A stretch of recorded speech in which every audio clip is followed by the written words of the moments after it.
This is our first motion that we're going to be looking at in physics.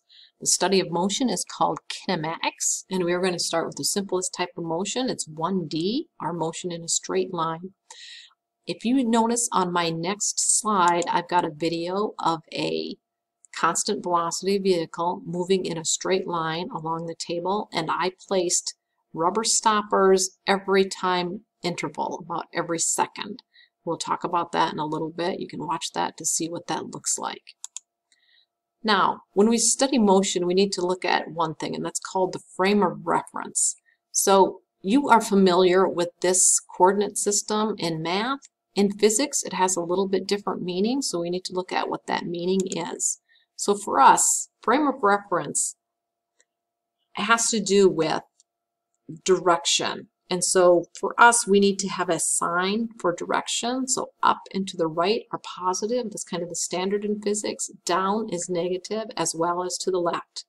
So in physics, a negative has no value. It is just merely denoting direction. And this is necessary because direction has a special distinction in physics. It separates vector quantities from scalar quantities, which I will address a little bit more later.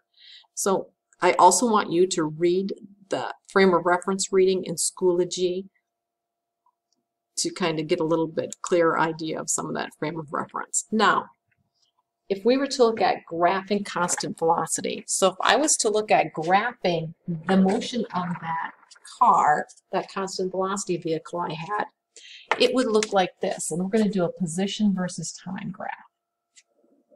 So time here, and we'll go in seconds, and position here, and we'll say meters. Now, in physics, X stands for position. It's just an easy way, rather than writing out the word, what that looks like. So if I was to look at this, that graph would look something like this. It would be linear, so it'd be a nice constant slope. So there's a couple things on this graph that are significant. One is this, the y-intercept. The y-intercept, this is the starting position. Now, in textbooks, that's represented different ways. One is position initial. Initial is beginning, or sometimes it's position not, meaning at 0 time. Okay, so that is one thing that is significant that we do see on that graph. Another thing that's significant on this graph is the slope. The slope is significant because we know slope is rise divided by run. And if we look at this, the rise in this case would be from this position to this position. So this would be x final, this would be x initial. So this would be position final minus position initial over, and if I went here, this would be time final, and this would be time initial over time final minus time initial. Now, when we have a final minus initial, an interval like that, we like to say the change in position. This is the letter delta. It's a Greek letter, and it stands for change in. So it's change in position divided by change in time. This equals what we call the velocity. That's why it's called a constant velocity vehicle, because the change in position over each time interval is exactly the same. So it is called the velocity, and we call it the average velocity. Now, one other thing we can do is, if we have a graph that looks linear like this, we can write the equation for it. The general equation is y equals mx plus b. Now, I'm going to fill in each one of these words from the graph. So on the y-axis, right, isn't it position? Equals m, we know this stands for slope. And our slope, we just figured out, was velocity times what's on the x-axis. On the x-axis is time. Plus b, isn't that the y-intercept, right? And that is our starting position.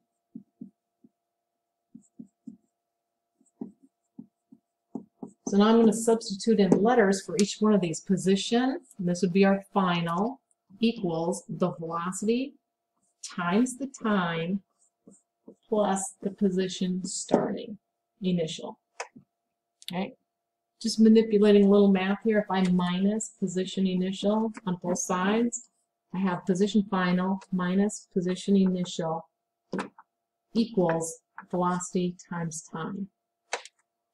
So I could rewrite this and go the change in position equals the velocity times the time. And this is the average velocity. Since it's staying constant, it is considered to be the average velocity.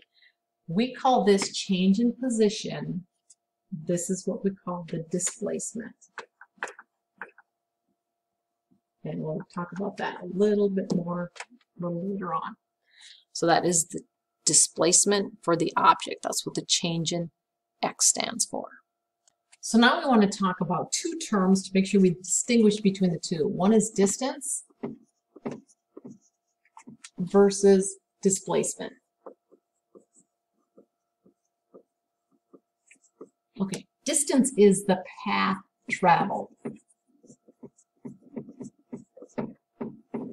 Displacement is the change in position. Remember, that's position final minus position initial.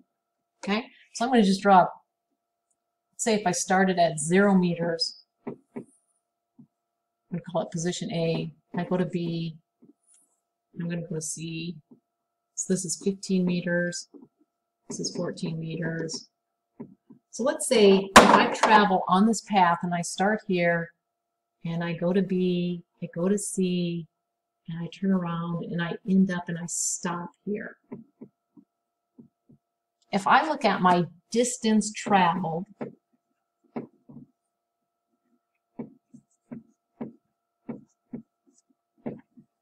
I traveled 15, 14, and then I came back another 14. I traveled 44 meters. That's my distance traveled. What is the path length that I actually moved along?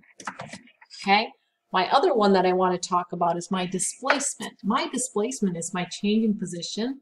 My final position is at 15 meters. My initial position, I started out at 0 meters. It ends up being a positive 15 meters for displacement. Now, I put the positive down there. Don't have to, but I just put it on there to say that this means I am at 15 meters to the right of my starting position or starting place. Or I could be 15 meters to the right of the origin if we're talking about possibly a graph, but this was just a path. So we want to distinguish the difference between the two. One is distance and one is displacement. So distance traveled, this is what we call a scalar quantity. And the reason is because this has magnitude only.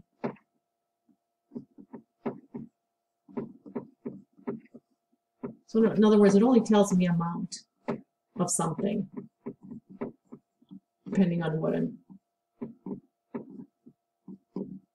talking about. This one is a vector quantity. This one has magnitude and direction. So if I have a positive 15 meters, this means I'm to the right. And then the 15 is telling me how far. That's my magnitude. Okay? So distance is a scalar quantity. Displacement is a vector quantity. Another one for us is speed. Speed is a scalar quantity because speed has to do with the distance traveled divided by the time interval. Typically, that's what we are interested in daily life when you are talking about traveling somewhere. This one is velocity, and it is a vector quantity, and it is the displacement or the change in position divided by the time interval. Now, vector quantities, like velocity, if I do the letter, in books, typically they're represented with an arrow above them to tell you that that is a vector quantity. Speed over here, it could be represented with a V, but it would not have that V above it, so it just stands for speed. There's no vector with it. This one stands for velocity, since there's a vector with it. So that's the difference between a scalar and a vector quantity, is that one has a direction to it and one does not. Okay, so this is a motion map. So there's two parts to the motion map. There are the dots that we put on there, and those are the positions at specific times. And then there are the arrows that are on there, and those are the velocity vectors. So the velocity would be, if the vector is longer, it is moving faster. If the vector is slower, it is moving, or if the vector is smaller, it is moving slower. So if we look at this, so we're going to go at 0 time, my position is here at 1 meter. So this would be 0 seconds. I'm going to put a dot, I'm at 1 meter. At 1 second, I am at 2 meters. 1 second, so this is the 2 meter mark. At 2 seconds, I am at 3 meters. 2 seconds, I'm at 3 meters. At 3 seconds, I am at 4 meters. At 4 seconds, I am at 5 meters. And then at 5 seconds, I am at 4.5 meters.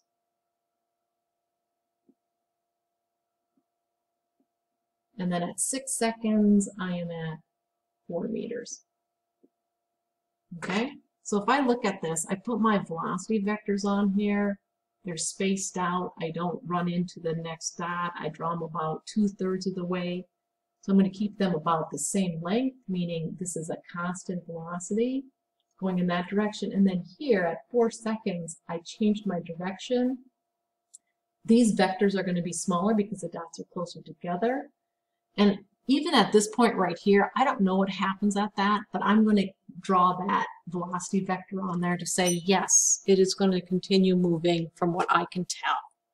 So that would be what my motion map would look like for this. So this is a motion map showing me how can I transpose a position time graph into a motion map. So it shows me where is my position and how fast am I moving relative to different parts of the graph. So that's how we would do a position time graph and transposing it into a motion map.